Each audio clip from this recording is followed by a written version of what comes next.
Sebab aku menunggu kau pulang. Betulkah kau tak mau kahwin dengan Ruqyah? Betul, Pak. Bapak tahu apa yang telah terjadi pada Ruqyah?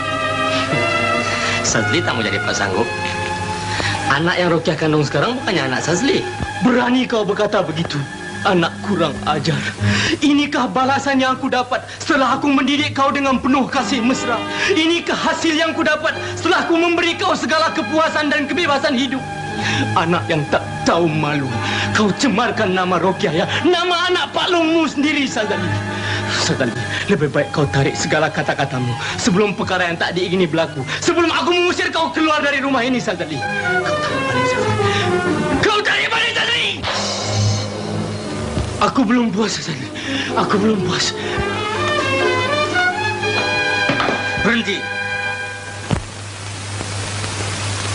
Jikalau 10 tahun dahulu Bapak melakukan demikian, barangkali Sazli boleh jadi baik sekarang. Tapi sekarang sudah terlambat. Sudah terlambat, Pak. Siapakah perempuan Cina yang Bapak bawa itu? Namanya Alice.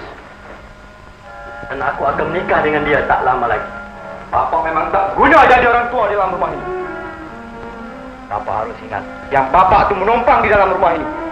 Mak begitu baik pun Bapak sanggup pergi joli ke sana sini bawa perempuan Cina. Entah perempuan pelacur mana yang Bapak bawa. Diam boleh! Apa diam?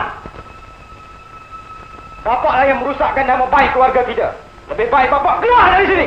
Aku bilang diam, Lim. Diam! Apa diam? Salim! Diam! Sepatutnya aku mesti pukul kau 10 tahun yang lalu. Jikalau 10 tahun yang lalu ku lakukan demikian, Nusia kau tidak berdiri di hadapanku mendurhaka dan mengeluarkan kata-kata yang tak harus diucapkan oleh seorang anak terhadap seorang bapa.